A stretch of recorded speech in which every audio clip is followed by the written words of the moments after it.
You stupid bitch. Yeah, you're a stupid bitch. You stupid bitch. Welcome to this week's episode of Stupid Bitches Say What?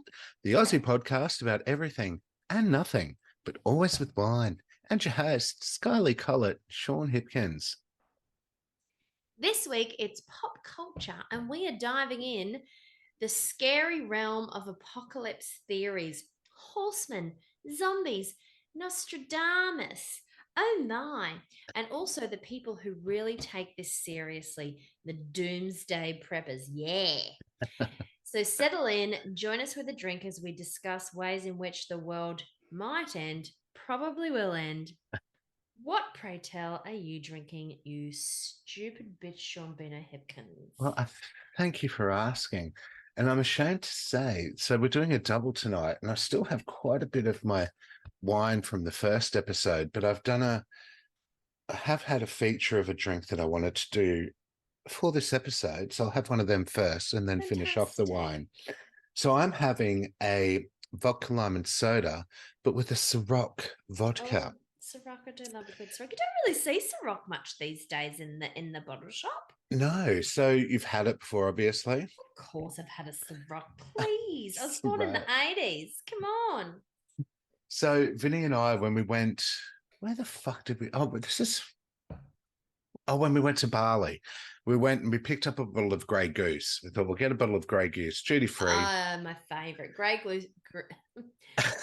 Goose and Belvedere are my favorite vodkas in the world. Maybe it was Belvedere actually, but anyway, the lady says to us, "Have you ever had a Ciroc?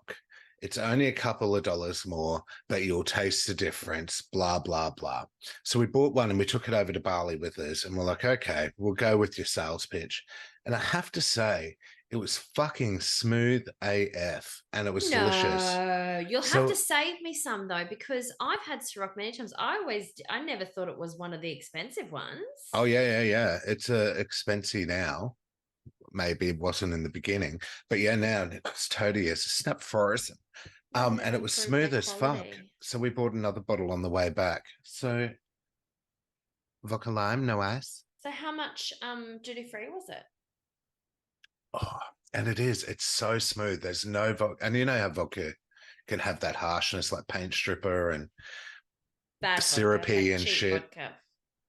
But this is it's so good. I think for the liter it was about $80. Oh, okay. And that's duty free too, so it's hard to compare. Yeah. But I find the Grey Goose is like you could understand why people who are alcoholics drink vodka straight. If you're drinking a Grey Goose, could fucking drink that straight. It's straight any day, mate. Well, we'll give you a glass of this because it seriously is one of the smoothest vodkas I had. So we bought a second bottle. Put it in a flask and bring it on Saturday night.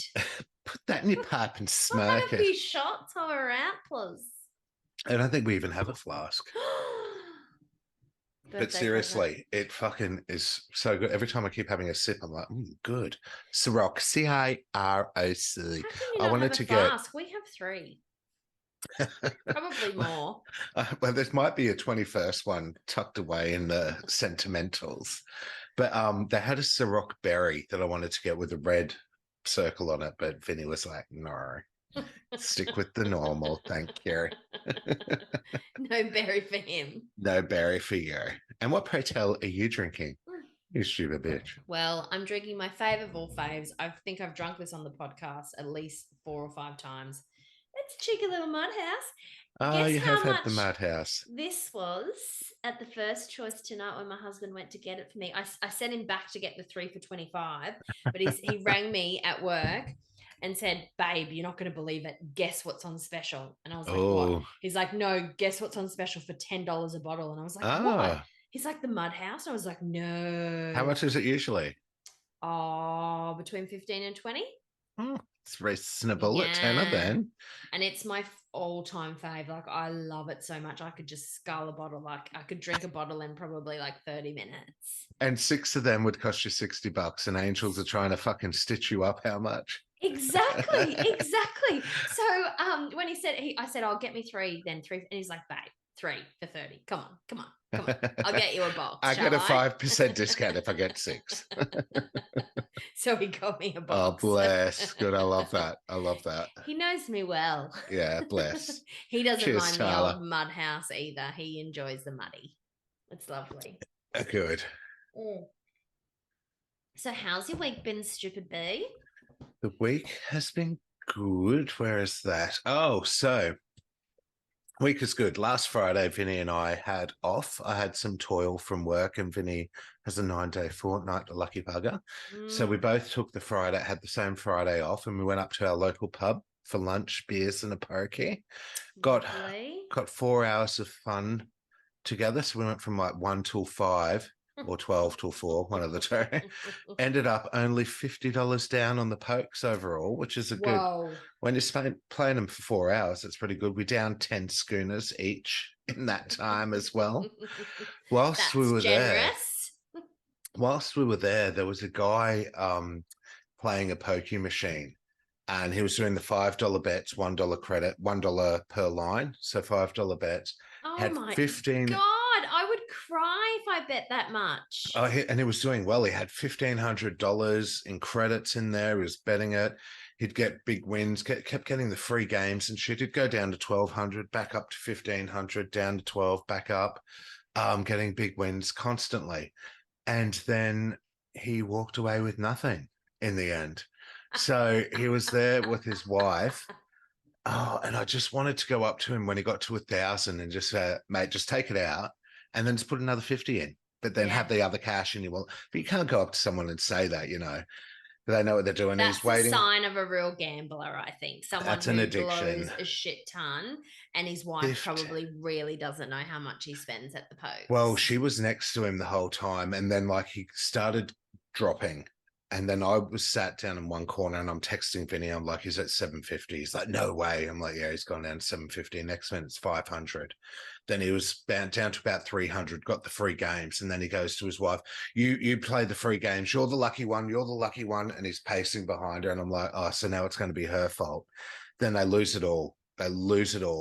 And she's saying to him, oh, well, look, he's like, fuck, we had it at 1,500. She's like, oh, well, you had a good time. It doesn't matter, blah, blah, blah. And yeah, no, then they That's pick up. not a good time for me. That's like a go home and be miserable for 2 weeks after that shit. Totally. I would have been fucking mortified, like going, what have I done? Damn it. Damn it.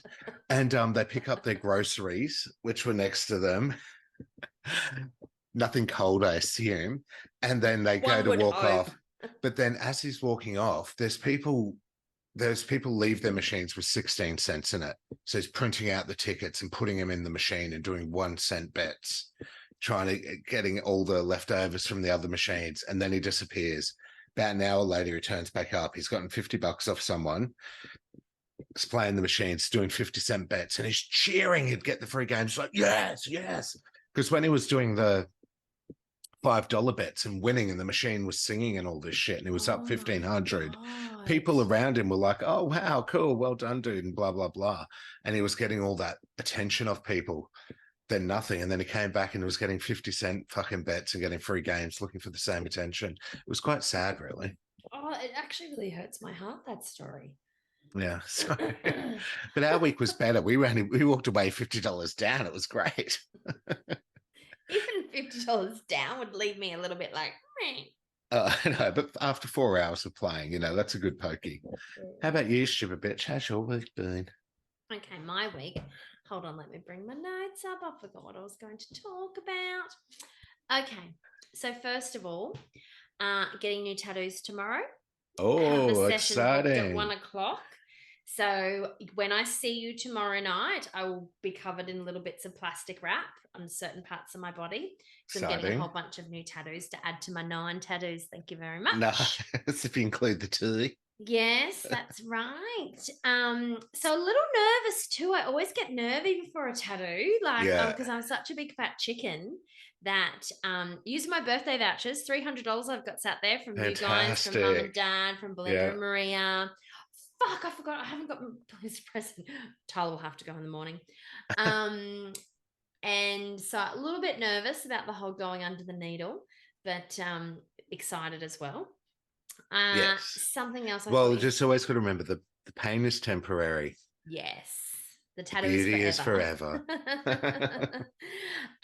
Something you'll be interested in is that I'm getting my medal from the Challenger competition that I did. Oh my gosh. That was from Um, July, I think. Yes. So I managed to complete it much, much quicker than I anticipated because you were Yes. like, You let's thought it talk was going to in be Christmas. Christmas. Yeah. Yeah.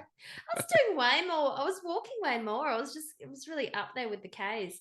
Did you give up on checking your checkpoints, so? I checked it maybe 4 times in the beginning and then I never went back. And then I got Yeah. an alert saying, congratulations, you've completed. And then I was waiting for my medal to come for a few weeks and it didn't come. And then I logged back into the app and there was like a big like reward thing going, yeah, you finished.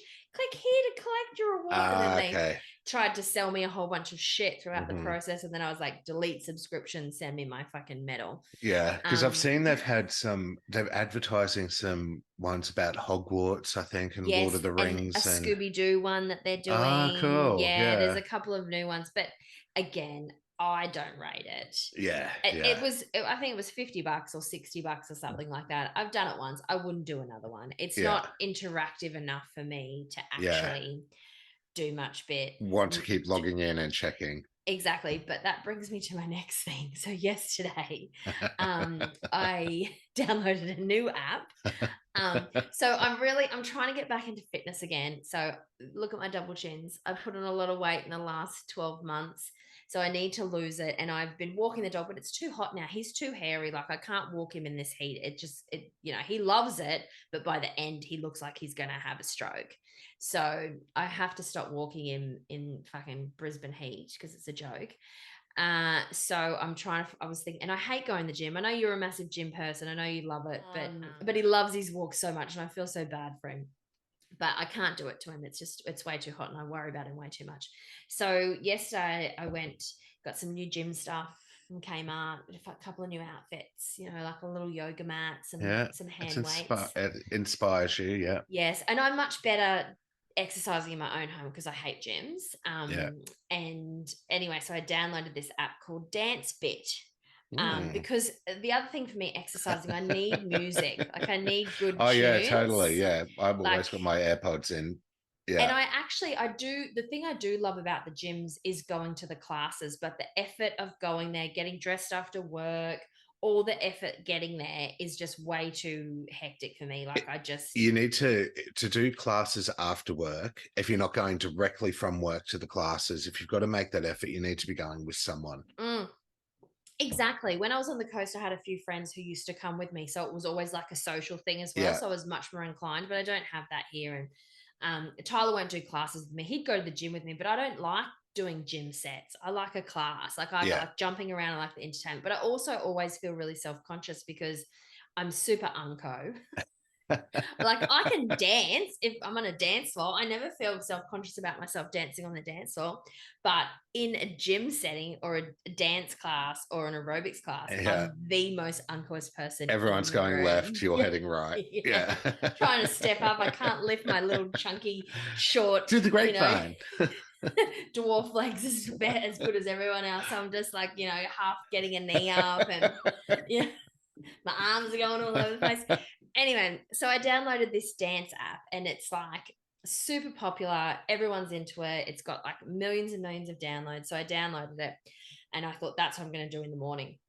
So of course, when I went to check it out last night in preparation for this morning, it was the prices that I was quoted was in US dollars. So when I got to check out, it was Australian dollars, which was significantly basically more. double. Yeah, that's so frustrating, isn't it? It is. So in the end, I had an option. They gave me a discount. So I've got a 50% discount for this month. Then next month it doubles, right? So when I had an option of a 7-day, a month, or I got a 3-month. And then when I was looking at it, when I went to do PayPal on it, I was like, oh, that's US dollars. That's going to be way more. So I was going to do the 1 month, but I went, fuck it, no. I probably won't go through it with it for 1 month. I'm just going to do the 7 days. So the 7 days was like quoted at $7, but when I got to check out, it was like $13. I was like, no big deal. But in 7 days, they're going to charge me the monthly rate, so which is like $45 US, so probably $80 Australian, which is like, that's insane. Do you know what I mean? Like an app that's on your phone that you Yeah. connect to your TV You with. could It's not find even a something on gem. YouTube the same or something. Yeah. I know. And then so when I downloaded and went to do the class this morning, I did a couple, like they're 10-minute videos too, which is really cool. I like that. Like, Yeah. it's not so much effort if you can just do 2 10-minute videos as Yeah. opposed to like a 1 hour class. You don't have to commit. Yeah. And they had like maybe 15 videos.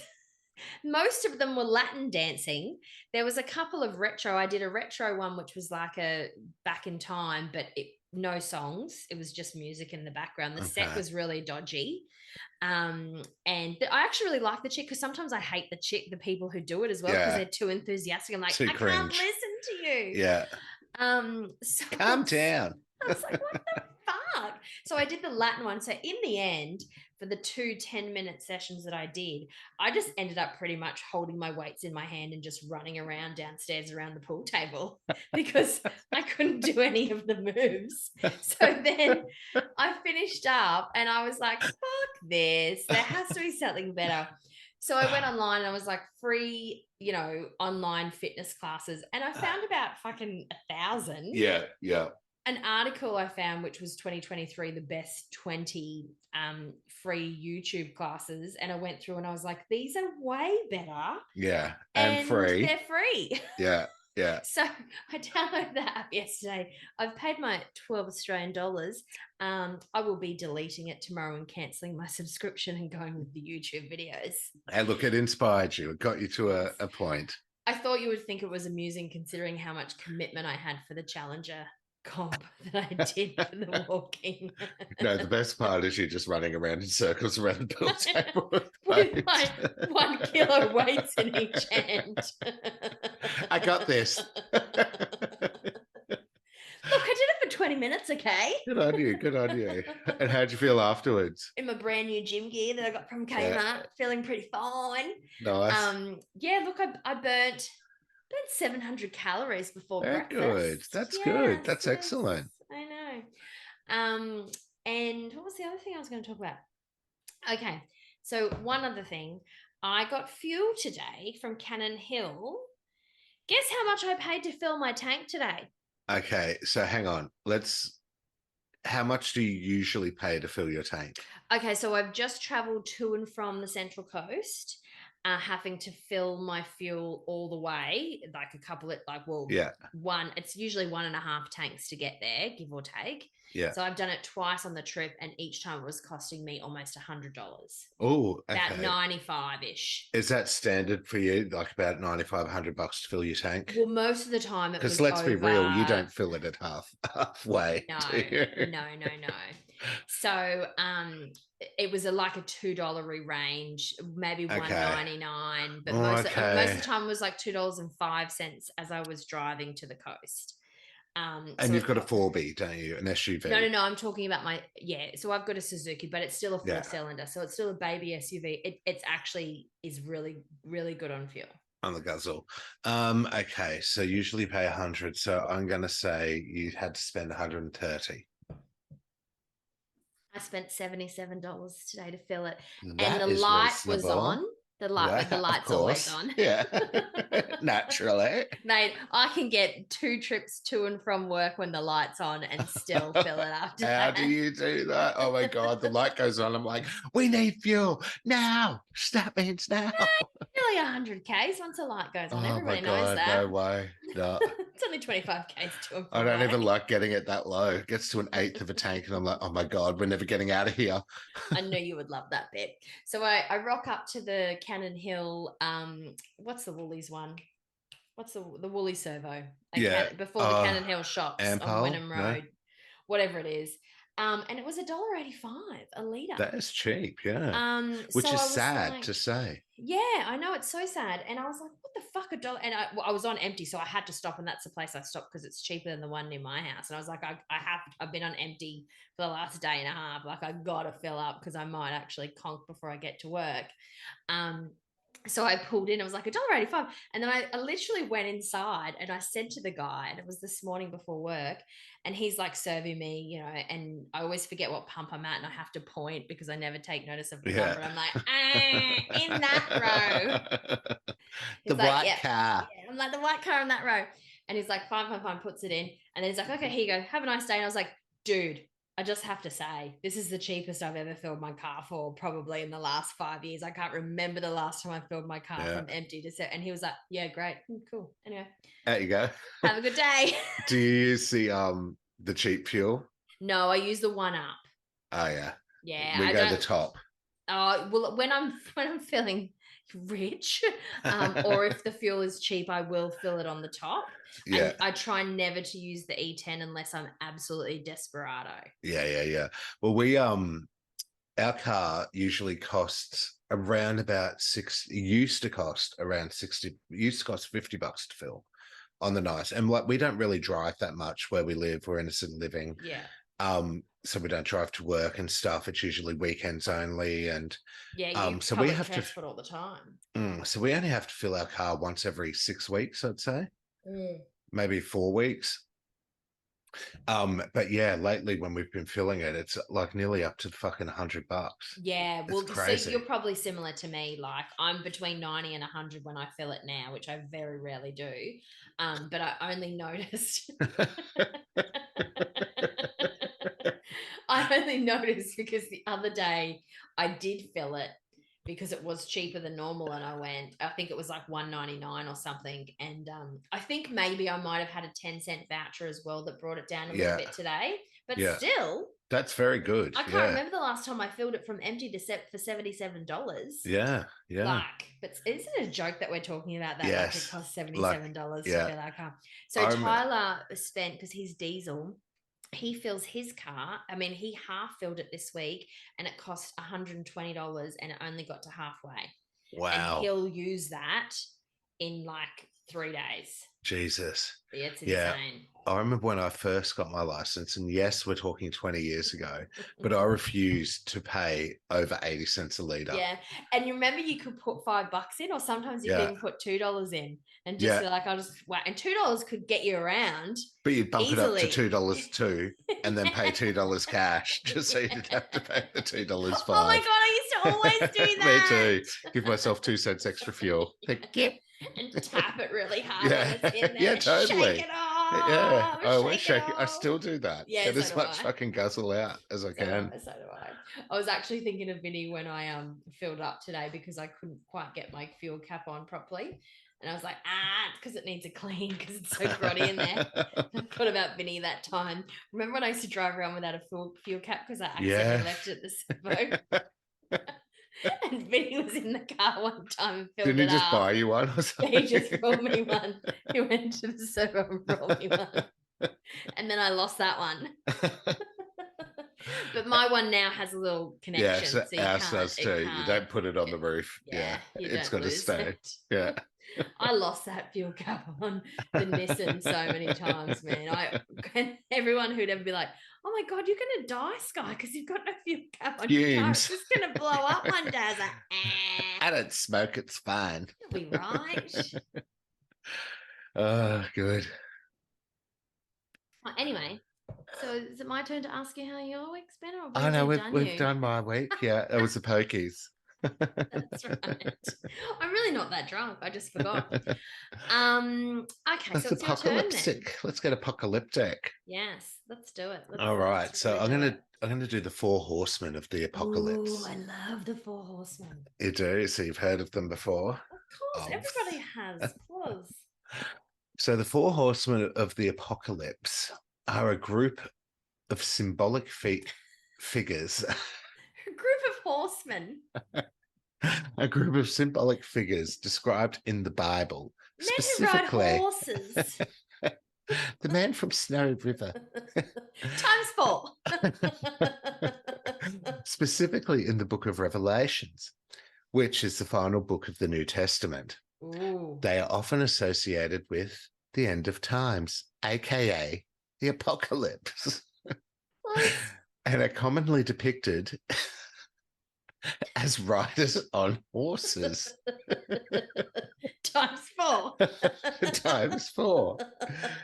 Not cubed. What's after cubed? It's not squared, not cubed. It's squared Quartered. times. It's squared.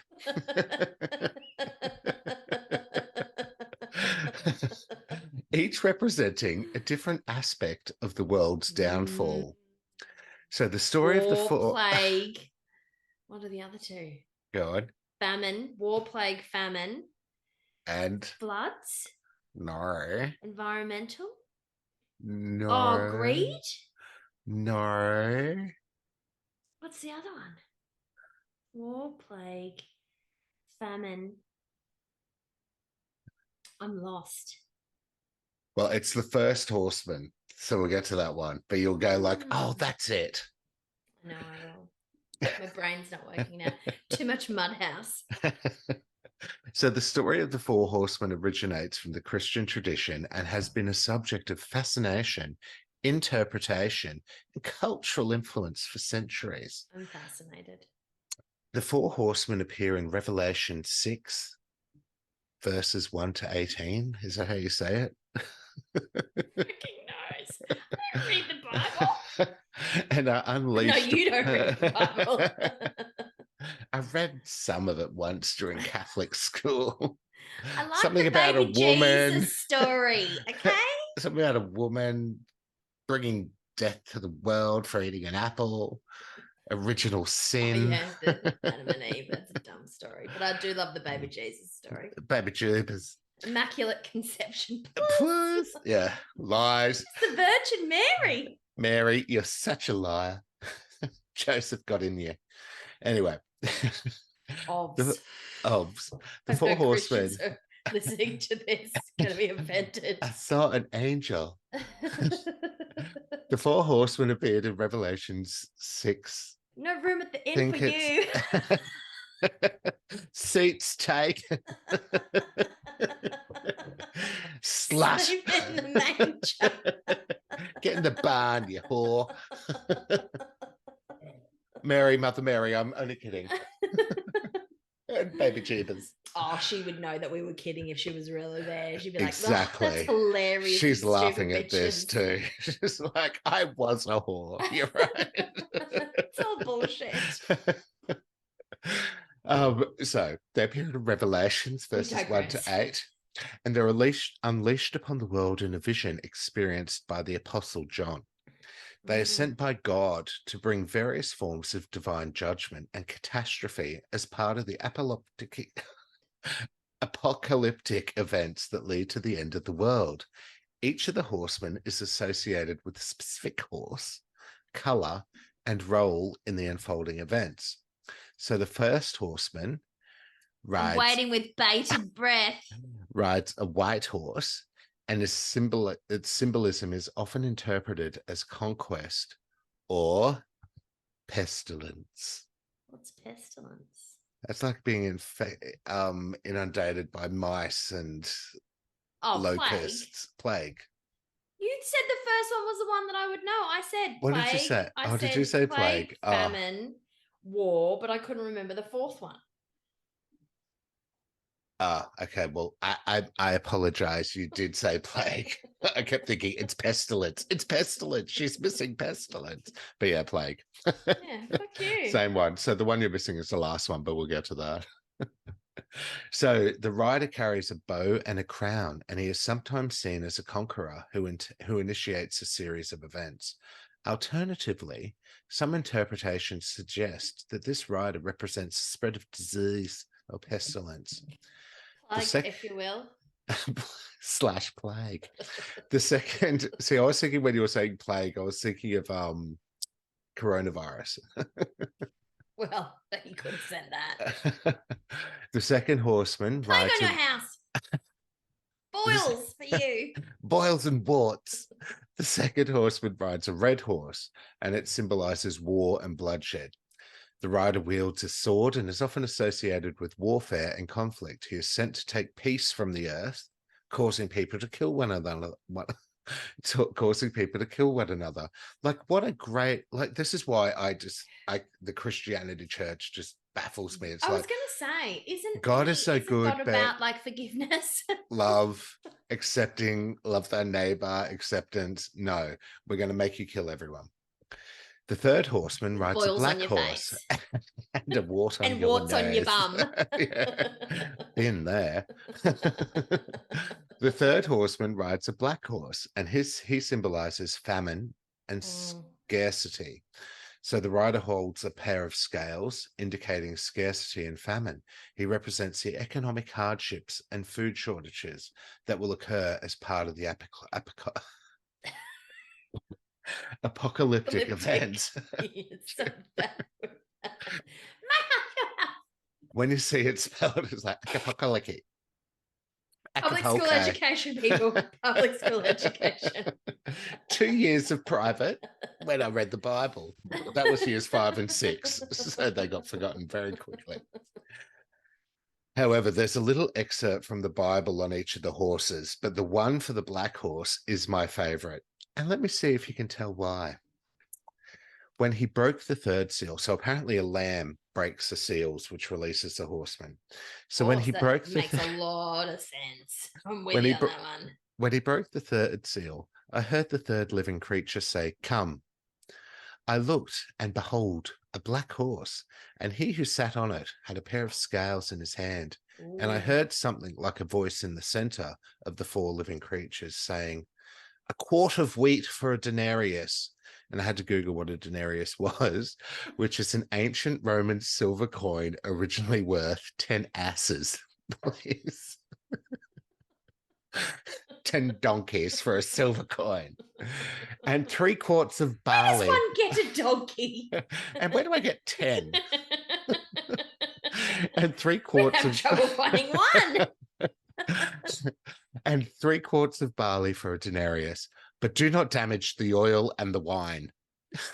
Not the wine. That's why I loved it. So he's saying like a quart of wheat for a denarius and 3 quarts of barley for a denarius, but do not damage the oil and the wine. We need that shit. The fourth horseman rides a pale or ashen horse, sometimes referred to as green. He symbolizes death and Hades. Oh, okay, death, sure. So the rider of the pale horse is often associated with death, followed by Hades, the realm of the dead. He is given authority over a quarter of the earth to kill with sword, famine, pestilence, and wild beasts.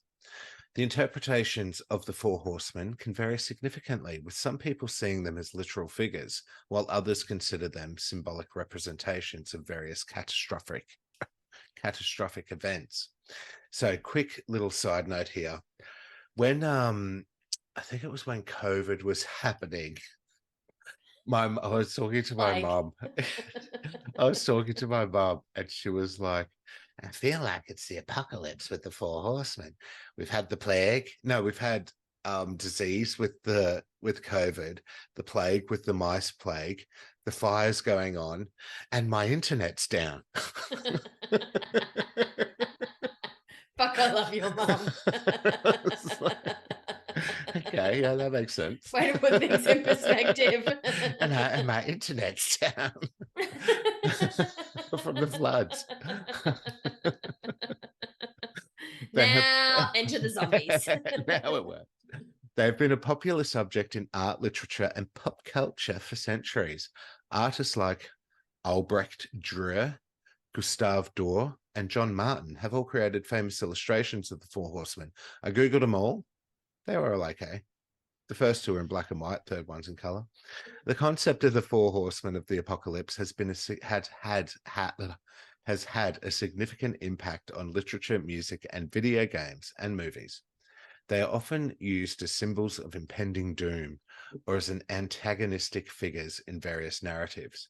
They are in one of the later X-Men movies as well, named X-Men Apocalypse. The phrase Four Horsemen of the Apocalypse is sometimes used metaphorically to describe any group of people or entities that bring about widespread devastation or chaos. So while the Four Horsemen are closely associated with Christian eschatology, similar themes of Total cut and paste. So, well, actually, ChatGPT. Similar themes of Similar themes of apocalyptic riders can be found in other religious traditions and Say it again the mythologies wrong as way. well. Apocalyptic. Acapulco. Different cultures and religions have interpreted the concept of the Four Horsemen in their own unique ways, incorporating them into their belief systems and folklore. In modern times, some have associated the Four Horsemen with various global crises such as pandemics, war, famine, economic instability, and loss of Wi-Fi. Here are some examples of recent events and crises that have metaphorically been linked to the Four Horsemen: the outbreak of COVID-19 pandemic. Its global impact led some individuals to draw parallels with the Pale Horsemen, representing pestilence or death. Lots and lots of war. Yeah, periods of Ongoing. international conflict, such as the ongoing conflicts in the Middle East and the crisis in Ukraine and now Palestine, have been associated with the Second Horseman. The widespread suffering and death resulting from these conflicts have led to metaphorical connections. In the wake of catastrophic disasters like hurricanes, earthquakes, and wildfires, such disasters can disrupt food supplies and lead to widespread economic hardship. 2008 financial crisis, environmental degradation, and its impact on the global ecosystems can also be seen as an analogy to these. And ozone layer periods of social and political instability, as witnessed in various regions around the world, have also been connected to the Horsemen. The breakdown of societal order and the suffering of populations can be seen as akin to their role in causing chaos. I think it's called climate change, people, because there's lots of us making lots of methane gas, breaking down the ozone and bringing heat onto us all. Yeah, we should just blame COVID on them too. Which, you know, is a non-existent event now that ruined our lives for 2 years. And apparently there's an 8th wave of it coming around. I know. I actually was reading that today, but I thought, oh, we've overdone COVID so many times on this podcast. I'm not even going to use that. Yeah, no. But that's the Horsemen. 4 of them. I'm not going into lockdown again. Actually, I will go into lockdown again willingly. I would. Lockdown. Yeah, I do love a little bit of lockdown. I know that, and I feel terrible saying this because I know how much devastation it caused, but some good came out of it. Work from home, please. But yeah, just having that thing, I can't. Yeah, we're the freedom of social responsibilities is like, can't leave my house, don't have to get dressed. Got wine coming tomorrow to my door. No makeup, just whoops, baking all day. The 2 of us go for a walk, just the 2 of us. Playing board games, trying to entertain ourselves. I know, isn't it bad? We're at that age though now, where 9 o'clock, when we used to get ready to go out, it's like, what the fuck were you thinking? 9 o'clock, you're half cut and you're ready for bed. We're so old. Yeah. All right. So you tell me about your first one. Are you doing the zombies first? No, I'm leaving the zombies for last. Interesting. I'm going to go with the Doomsday Preppers. The Doomsday Preppers, because I just love this. I'm just gonna sing a little ditty for you. It's the end of the world as we know it, and I feel fine. That's how I feel about like referencing the apocalypse. Like we've talked about it heaps, and I'm always like, bring on the apocalypse. I'm fucking ready. What are you going to do though? Just die? You're just ready to die, or do you want to fight it? You think that I'm going to die in the apocalypse? I think I would dominate that shit. Okay, but how? Lots of ways. We'll get to that. Let's wait till my segment on the zombies, okay? Yeah. Okay, so Doomsday Preppers. Do you know what they are? I do know what they are. What are they? They're American. They've got basements. They've got a shit ton of canned food, water supplies. Have you seen the show Doomsday Preppers? Well, there's that, but also the movie that had not John Candy, fucking Ted no, the guy Woody from Harrelson. the father from Roseanne. Which John one? Goodman.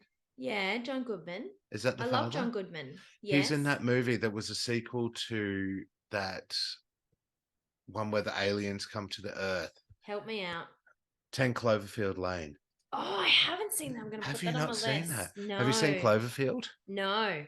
Oh, Cloverfield's like a handycam movie, Blair Witch style. Yes, yes. I knew that, Where but I've never an seen alien it. comes, and then 10 Cloverfield Lane's a sequel to that. But it's where the end of the world's happening. They go into the Doomsday bunker. John Goodman's there, and then he lets two people come in, and this whole story of them living in the Doomsday bunker, and Ooh, yeah. I love It's that. very good. We went and saw it at the cinema. I liked it.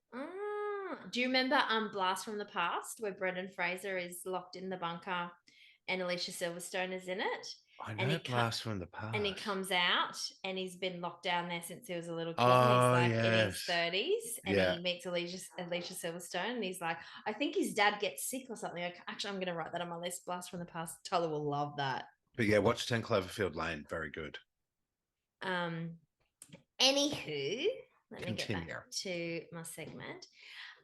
So, for your information, the US estimates about 10% of the population are preppers, equating to about 15 million Americans. So, I was curious then. I wondered about how many Aussies were into prepping, and I was most pleasantly surprised to stumble across www.apal.org.au.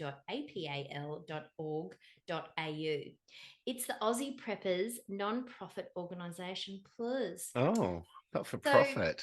The website proclaims the following: helping you prepare and survive emergencies, disasters, and crises.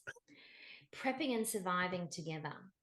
Prepare equipment, supplies, grow or store food, get some free training, and provide a civil emergency response. This is because you are the help until professional help arrives. We are an exciting league of extraordinary people growing storage capacity for emergencies. Contrary to what most people think, going it alone will not extend your survival in a crisis. It is a known fact that can't be avoided. The only way to survive a crisis is to survive in groups. Okay. I knew this. Didn't need this website to tell me this. I already know it. The only way to survive. This is where the Australian Preppers Survival League is here to help. If your neighbourhood has no preppers, you have an opportunity to establish yourself as a leader, advancing your community's survival strategy, capacity, and emergency response. Welcome to modern prepping. We are survivalists who can get you prepared, established, and connected with others in your local area. It'd be interesting to see what their checklist is. Never in recent history has prepping been more important. Become a member and learn how to protect yourself and your loved ones when uncertain times arrive. Those who don't prepare are first to perish because they don't have any plans, training, or information. If you rely on modern supply lines as your only means, your survival is limited to the amount of food in your pantry. And I bet they've got fucking rolls of toilet paper stashed Sign away. up now. Currently, our membership is free for life. I am 100% going to join. I'm so excited about this. I'm like going to become a member. I just want to know all the things that they know so that I can survive the zombie apocalypse. To be fair, I bet they've got some great advice. And in the background, there's like bags of like, lentils, first aid kits, canned goods, knives, plastic plates. Sounds like Survivor to me. Cans of like, sardines and tuna and stuff like that. Yeah, totes. I'm totally signing up as a member after this. Well, it's free. It's cheaper than your workout. Free for life, motherfucker. But how That's long the kind is of that membership life? I want. I paid like $12 for my dance bit membership. For 7 days. 14. Bullshit. I'm really impressed. Anyway, so Doomsday Preppers, the show. Have you ever seen it? I know the show. Okay. And I've probably So seen little bits of it, but I don't think I've watched a whole episode. when I lived on the Central Coast, one of my friends down there was really obsessed with it, and we'd get drunk and watch episodes. And like some of them are like pretty generic, but there's some really funny ones. But it's like I could anything imagine. with reality Yeah. TV, you have to like sift through till you get to the good stuff. And when you find a real banger, you're like, whoa. So, Bug Out Vacation is one of the episodes of Doomsday Preppers. And I watched the segment that I'm about to talk about just before I started this podcast, just to refresh it in my mind. It's as awesome as I remember, but it was only the snippet of about what I'm going to talk about. But from my memory, what happens is there's this extreme prepper who's obviously incredibly wealthy. He lives in a lovely house, really fancy. His wife is blanked out during the whole thing. She doesn't want to be part Like of it. She drug doesn't. or No, like her face is covered, like it's blurred. oh, okay. So she doesn't want to be part of the episode. She's just not damn involved. well embarrassed. She's like, Norman, not again. So they've invited people into their house. He's invited people into their house to show like how prepared he is. He's got all these weapons. He's got all these supplies. Him and his teenage sons, who are quite young, like one's probably 10 or 11, the other one's maybe 14. They do drills. So he has a bunker in the desert. Yeah. Which is a 40-minute drive.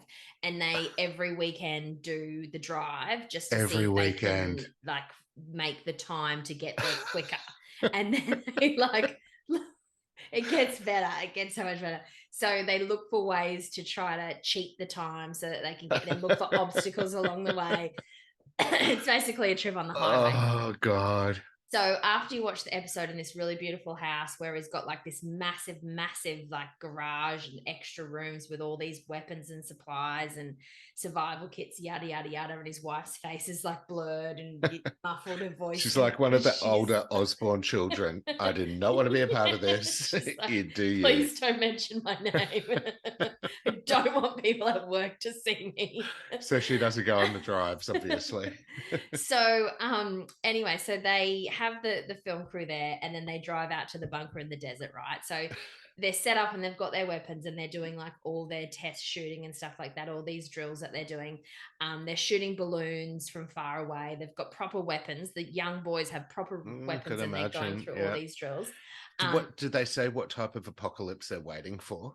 Just when the world ends, like just anything. So they're going to start shooting people. I've seen other episodes where they're specifically convinced about what kind of downfall it's going to be, and they're committed to that type of downfall, not any kind of downfall. So they've only prepared for that scenario. I've seen ones where they're prepared for any scenario. Anyway, this guy's like, he is the extreme, like he thinks he's the expert on anything. And his kids are like, my dad's pretty, like, you know, he's pretty committed to the cause. Like he's pretty extreme. Like everyone, all my friends think he's pretty extreme. And he's not an old guy. Like he's, you know, quite, he's actually quite attractive. Like not super, you know, he's. Oh, well, now I'm intrigued. Not horrible looking. Like he seems quite normal when like they're interviewing and stuff like that. Anyway, so he makes all the kids race and they race to this spot in the desert and they're all shooting guns and he's got balloons that are like flying in the air and he's got things attached to the balloons as they're going up and they've got to hit the moving balloon with the gun as it's like going up in the air and stuff like that. Anyway, so that's all fine and the cameras are all there. And then all of a sudden you just hear, oh my God. And the cameras turn to the dad and he's accidentally shot off his thumb with his weapon. And the cameramen are like to the kids, don't look, go stand over there. You can't, like the camera, you know, when the cameras get involved, like the crew get involved. And they're like, you can't be. And he's like, oh, shit, I don't know what's happening. Anyway, so the crew are all there and they're trying to bandage up his dad. That's what's happened. They're like bandaging up his thumb and shit like that.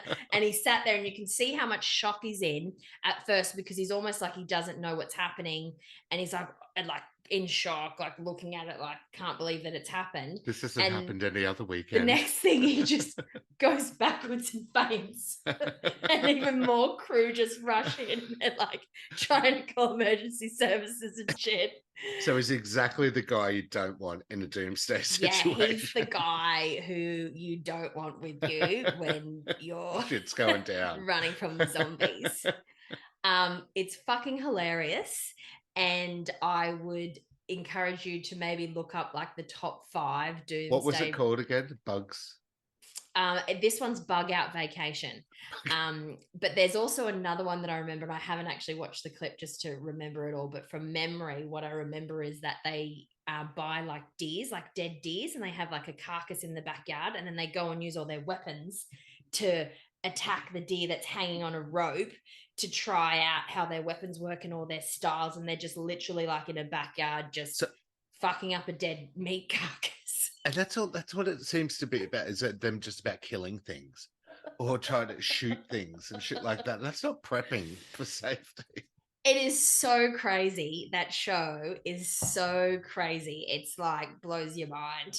And you love reality TV, like you love that stuff. You would watch it and just be like, "This is the best thing ever." It's actually really cool. Crazy fucking people. Anyway, that's my bit on the preppers. I'm also joining the Australian Preppers. Oh, I can't wait to hear about what you're like. And Free for Life is good, but you know, cults are free for life too. I'm gonna have to like go in like a couple of months, unsubscribe. Totally. Guys, we're moving to outback Queensland. Tyler's building a bunker. Just one of my strategies of how I'll survive when the real apocalypse comes. So for the record, I managed to find that video quite easily. I just went Doomsday Preppers, Skye loses thumb, and it came straight up. And it's about a 4-minute video. But if you were able to watch the full, because it doesn't show the wife blurring her face and everything, or all the prep and how crazy, like how wealthy they are and how much money he spent on the prepping and the bunker in the desert. Imagine what a bunker in the desert would cost. Yeah. Especially in these cosy living situations. Like they're clearly really wealthy people that well, he has a lot of time. Maybe he's like he doesn't work, or maybe he's just really fucking bored. But it's hilarious. That episode alone you will froth. I can't wait to show Vinny that actually, but I just love the woman sitting in the background, blurred face, just going like, and you know, if her face was not unblurred, her eyes would be fucking rolled back to fucking the heavens. And just the kids as well, kind of being like, it's kind of cool because we're little, like we're kids, you know, we think it's cool to play with weapons and all that sort of stuff, but also being like, my dad's pretty extreme. And he totally looks normal. When they interview him, you're like, you could imagine sitting next to him at work and being like, this guy seems all right, like he's fine. And then he blows up his next minute. What happened? Well, let me tell you. The kids will be like, shooting balloons. Dad, get rid of the bunker. Apocalypse. You're gonna die. Oh God, I think Vinny will even enjoy that. It's fucking hilarious. Okay, you're next. All right, so I'm going to cover Nostradamus and his predictions, which involve the apocalypse. The dates continually move. Well, so the interpretation of dates continually move. Exactly, yes. Michael de Nostradamus, more commonly known as Nostradamus, was a French astrologer, physician, and reputed seer who lived in the 16th century. He's best known for. Born. We were friends.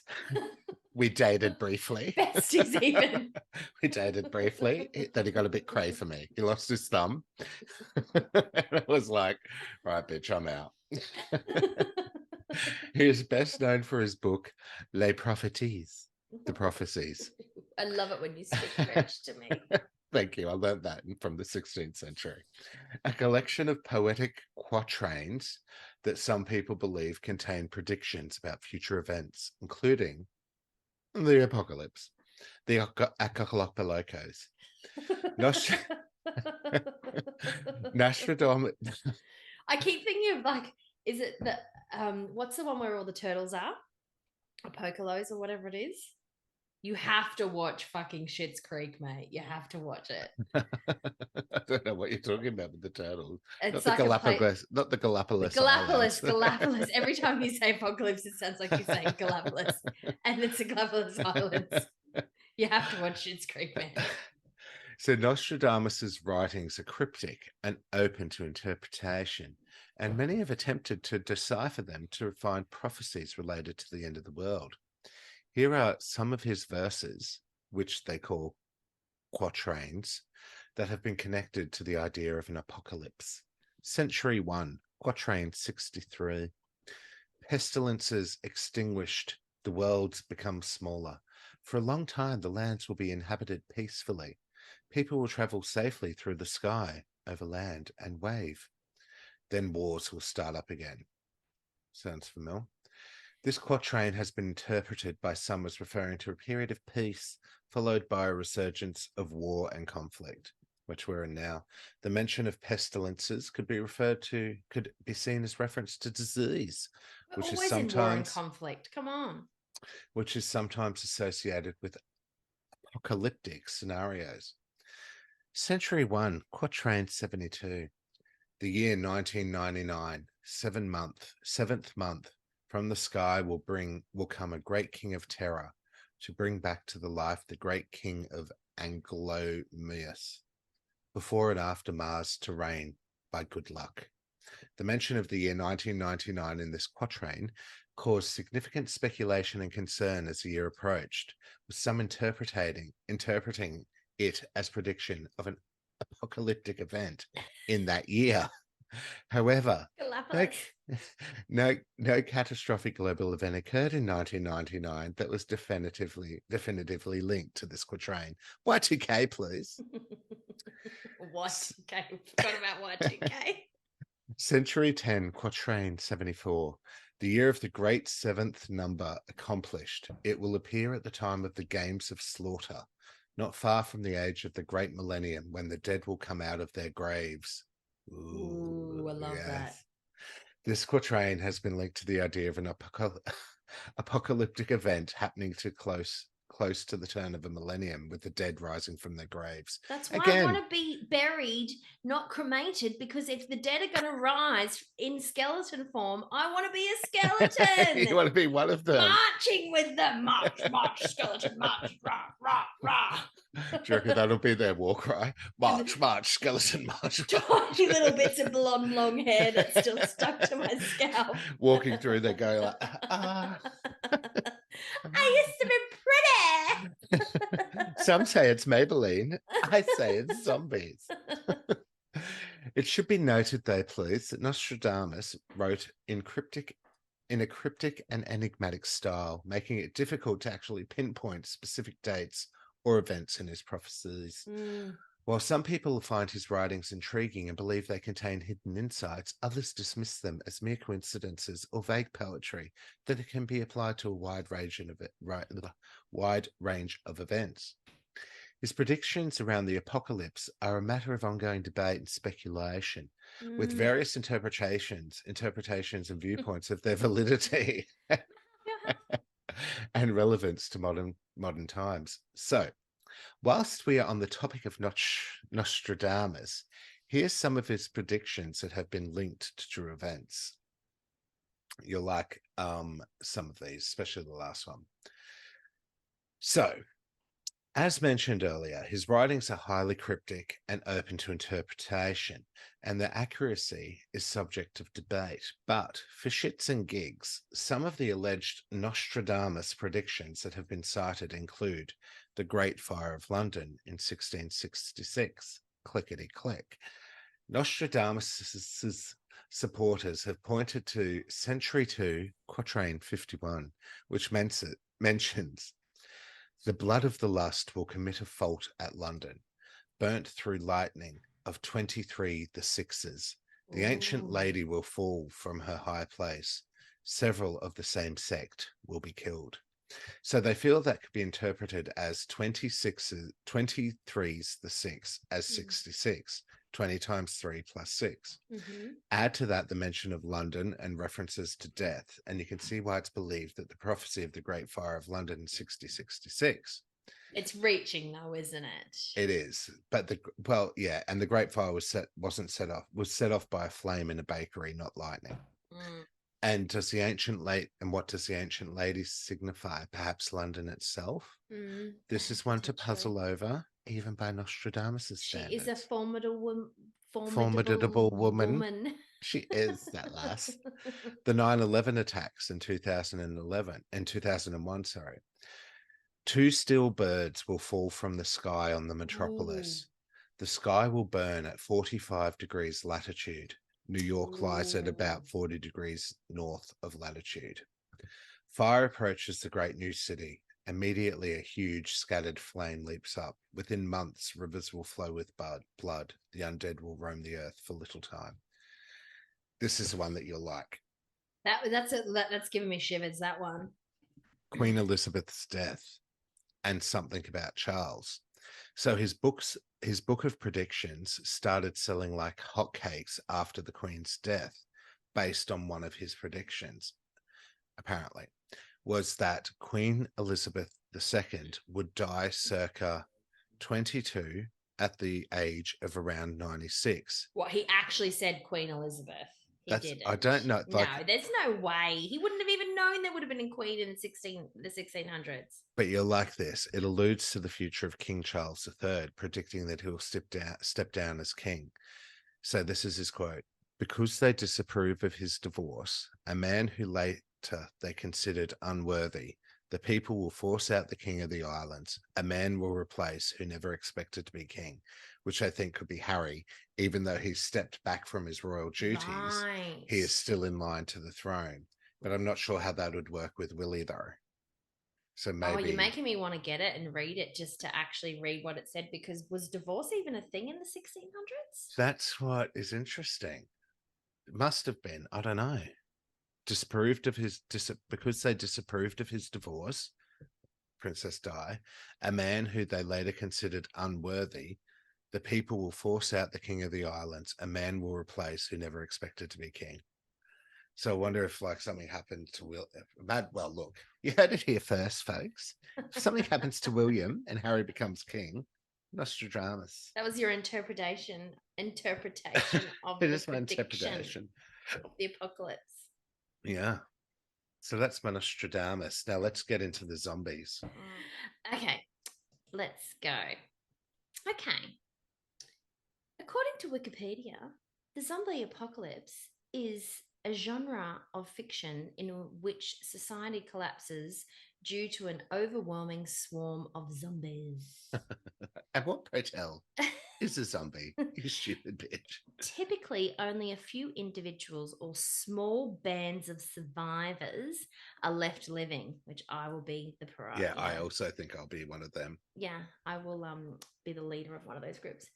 Me with my cats beside me. Been a people manager for 20 years, please. If I can't lead a group in a zombie apocalypse, then what even am I? Who am I?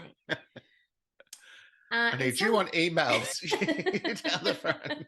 No, there won't be any electronic devices. It'll be you on weapons. Well, you on food. Wi-Fi will be down. You on camouflage. You on making sure we run really quickly. And you, I want you to do my hair.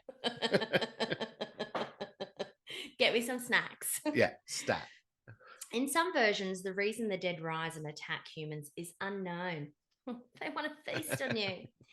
In others, a parasite or infection is the cause, framing events much like a plague, which we've talked about. The Last of Us.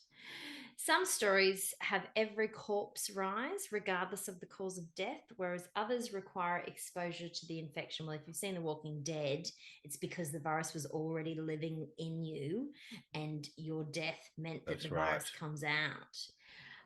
The genre originated in the 1968 American horror film Night of the Living Dead, which was directed by George A. Romero. There's a couple of like more recent versions of that too, and I'm quite obsessed with all the zombie movies that I found that I'm totally going to put on my movie list so that I can go back.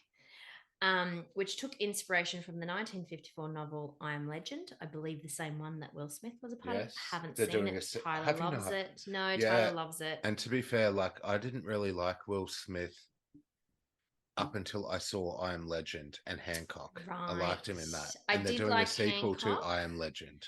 I did like the other one where he is the romantic one with the little chubby guy. Danny DeVito. No, the one who's in he's in some of the Adam Sandler films. I can't even think what his Roy name Schneider? is. No. He was in that show where he marries a really hot girl and the dad lives in the house. Shallow Hal. No. Not Jack Black. No, it's a TV show. What is it called? Fresh Prince of Bel-Air. No. Okay, you're gonna have to cut this. What is it? TV show fat guy. Hot wife. No. Oh, the King of Queens. King of Queens. Yes. Yeah. He's in it. He's the one who did the meme of. Do you want Yes, to get make a podcast? exactly. Yeah. I can't even think what's his name. Hang on. Kevin James. That's it. Ah. He was in it. I forget what the film is. Anyway, I digress. I don't really care that much. He was okay in that. Hitch. Oh, That's what Hitch. it was. Yeah, Hitch. yeah. That was okay. But even before the slap, I was not a fan of Will Smith. Never really have been. Anyway, so Romero's film The First Night of the Living Dead introduced the concept of flesh-eating zombies and spawned numerous other fictional works, including films, video games, and literature. The zombie apocalypse has been used as a metaphor for various contemporary fears, such as global contagion, the breakdown of society, the end of the world. It has repeatedly been referenced in the media and inspired various fan activities, such as zombie walks, making it a dominant genre in popular culture, please, which is the topic of the segment. So, zombies. Do you love them or do you hate them? Well, I'm not really a fan of them. They want my brains. So, no, I don't like them. Well, all your flesh. It's like me with dinosaurs. Love dinosaurs, love zombies. I'm a little bit obsessed. I do love dinosaurs, but yeah, from a distance. Question: how would you survive in a zombie apocalypse? What would you do first? I think where we're living now is a good place. You're very high, yes, agree. High. And you've got a really on the door. You've got a strong front door. Yeah. So I think we'd be okay there. We've got an Aldi across the road, so I'd be able to get some supplies. But you've got a really skinny doorway when you get out. So if they're coming for you and you've got to get supplies, what are you going to do?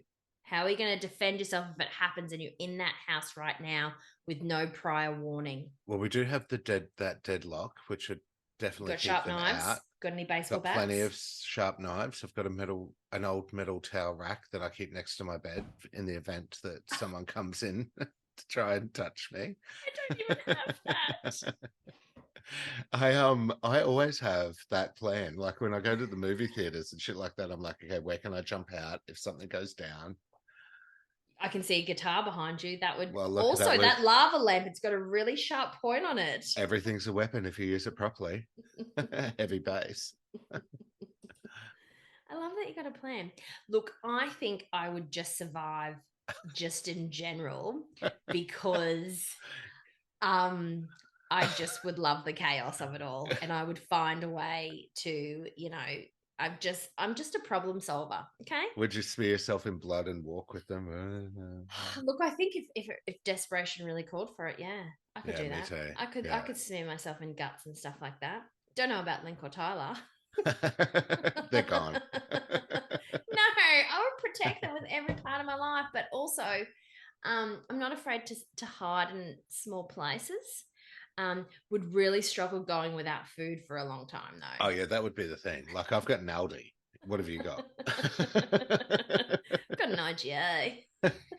Mine's literally just there. Yeah, your Aldi is way closer. So you're gonna go in the back door. You're gonna sneak in, grab as much as you can through the car park. So let's talk about The Walking Dead, please. Yes. Have you seen it? Yes, I think. What's your favorite season? Oh, so I think I haven't watched it all. I got up to the part where they ended up at like a big factory where they were eating people. The jail. Oh yeah, so you got as far as I got. That's where I couldn't watch it anymore. Yeah, the jail was good, but it was sad when they realized that people who died would turn into zombies. So they had to have people on watch. Well, they realized that from when the they farm. had to cut the mother. Yeah, when his best friend came back. Yes, they had to cut the baby out of the mother. That was pretty hardcore. And the son had to do that. That was pretty hecto. Yeah. And then the old guy losing his leg. Remember when they cut off his leg and then he got shot eating it in the head anyway. At the end of that season, my favorite was the farm. I liked it when they ended up in that housing estate. Yeah, but that got really fucked up because that was the general or the colonel, Yes. remember? And he was the one who ended up killing the blonde chick who was really super hectic the whole time because Oh, I her liked sister her. got killed in the first season, Yeah. remember? Because she Oh was no. coming out of the bus. She was coming out of the bus and she just got back from that whole trek that she did, and she brought her that necklace that she found in a shop, and they nearly didn't survive at all. Mm, And they left the guy on the roof, and remember he cuts off his hand because they yes. handcuffed him, Yep. and he comes back in the end anyway. He's in Um, Guardians of the Heaps of stuff. Galaxy. Yes, Yeah. he is. He totally is. But my favorite was on the farm when they were all living for themselves, and they managed to make it work for so many episodes, and it all Yeah. got hectic. And then he found out that they were fucking, his wife was fucking his best friend, and Yes. all that stuff happened. And then the zombies came at the end and fucked them up. Doesn't matter how fast you run when there's nowhere to go and there's You're that many fucked. zombies behind you. And the barn, remember they had them all locked in the barn? Yeah. And the chick, the older chick, and her daughter went missing, and then they were trying to find her for ages and ages, and it turned out she was in the barn the whole time. That's And she right. came out Dead. dragging her feet. Yeah. Yeah. Yeah, that was messed up. um I do love The Walking Dead so much, but it did get way too hectic and it just got blown out of proportion. um Favorite zombie movies? Oh, I Do you do have like any? that comedic one. Shaun of the Dead. Yes. Yeah. Yeah. Yes, That's good. that's my second. I love Shaun of the Yeah. Dead. That was good. And I don't really like English films that often. Oh, do you Um, not? but I put it on and I absolutely love. I kind of remember why I watched it. Someone made me watch it one time, and I was like, "Ugh, I don't want to watch this," and thought it was absolutely hilarious Yeah. and And it's got the loved guy it. from Love Actually in it. Yeah, yeah, Yeah. yeah, totally. The old blonde guy. Also Zombieland. Have you seen that? That's the I Woody haven't. Harrelson That's one. like in an amusement park or something, isn't it? No, no, that I think they just Or is have that some Zombie scenes in Verse? it. I can't actually remember it like all of it fully, but it's basically a zombie apocalypse, exactly like how The Walking Dead happens, but a little bit more comedic. And they all sort of pick up and find each other along the way. And Emma, what's her face? Emma Stone's in it. Okay. Also, um, Bill Murray's in it, and they kill him accidentally because they think he's a zombie, but he's not. And they end up living in his mansion. And Woody Harrelson finds a truck with Twinkies in it, and he's been searching the land because he's obsessed with Twinkies. And then he just finds this truck that's full of Twinkies, and he can't stop eating them. Is there a sequel to that? Or is Yeah, that there is. I some? haven't seen the second one. Yeah. I would totally watch the first one first before I saw the second one. And also anything Scooby Doo. Oh yeah, yeah, yeah. There was You always a rascally zombie. kids. There was always a Oh, zombie in me Scooby again. Doo. That was like their go-to, was it not? Smoke and mirrors. Yeah. Anyway, to sum up, I crave a zombie apocalypse. I hope it happens out of all the You do, apocalypse. don't you? That's Yeah. the one I want to happen. And I think I could survive it. Even when we did the episode on aliens, you're like, and I'm gonna bring in zombies. I'm like, that's aliens, you stupid bitch. You're like, trust me, I can make it work. Okay. It's just like with the whole skeleton dance thing. I can see myself. Like looking down when I'm dead, even if it's 100 years in time, with me, my skeleton walking doing a skeleton dance. That's why I don't want to get cremated. Like the creep show guy. Yeah. Skeleton dance. Oh God, yes. No, good old zombies. There is, have you seen any of the new Walking Dead or the prequel to The Walking No, Dead? never watched the prequel, never watched the new season that they've just brought out. And they've done the spin-offs and all that shit. Yeah. So when we got to because I got to the same part as you did, Glenn hadn't died yet by that Nemus guy with the baseball bat with all the spikes on it. Yeah, yeah, I know. Who's Glenn again? Hey, Glenn's the Asian guy who's married to the chick from the farm, one of the daughters. Her. Yeah, I loved her. And she's in it till the end, I'm pretty sure. And now there's a spin-off series with her and Nemus, who was the base. So the baseball guy with all the spikes on it who murdered Glenn and a bunch of other people, he ends up coming good, apparently, is what I've heard. It was pretty brutal. Do you remember when the copper first wakes up in the hospital, though, and it's overridden by zombies, and he's like still on the drip and stuff, and he just comes out of his coma? Yeah, Rick. Yeah. And they've all gone, and he doesn't even know what's happening. He gets out, and he's just like fighting his way out, and he's like, what the fuck? Yeah. he's been in a coma for like 3 months. I just think that's the craziest episode. Like, imagine Intro waking to up it all. Yeah. and being like, what the fuck has happened? Because he didn't see the downfall happen gradually like everyone else did. But it's Yeah. the same as This Is Us. Is it This Is Us? Yeah. Last of Us. Last of Us. Yeah. But the zombies in that are really whack. I don't Well, really. they're run by fungus, aren't they? Yes, and it's weird. I don't really like it. Yeah. It's a little bit like Stranger Things characters. Yeah, because that is based on, there's a fungus that takes over ants or something and actually Yes. controls them when they're dead. It's exactly and that's that. the sort of thing, yeah. And it gets all into the plants and stuff like that. Yes. And that's how they can avoid it by that. But it's what happens to the rest of the world. Similar to Walking Dead. It's like it's not just the zombies you have to fear. It's what the people are capable of. Yeah. Good episode. I love talking about the apocalypse. I like the end of the world. Well, thanks for listening. We hope you've stocked up on your canned goods, got the bunker and zombie plan ready. I do. But join the membership that for life for free. Yeah. Post the link in our socials. Australian Preppers Survival League Plus. Free for life, however long that is. Tune in next week for Back in Time as we discuss some famous mysteries that have truly stumped your stupid bitch hosts, and hopefully you too. And if you like what you hear, tell your mates and comment on our socials. We love the interactions. That's how we got our next guest speaker that's coming up. And remember, if you're whining, you're winning. Good night, you stupid bitches. Good night. Good. Yeah, that stupid bitch. He's a stupid bitch. What a stupid bitch. That's stupid.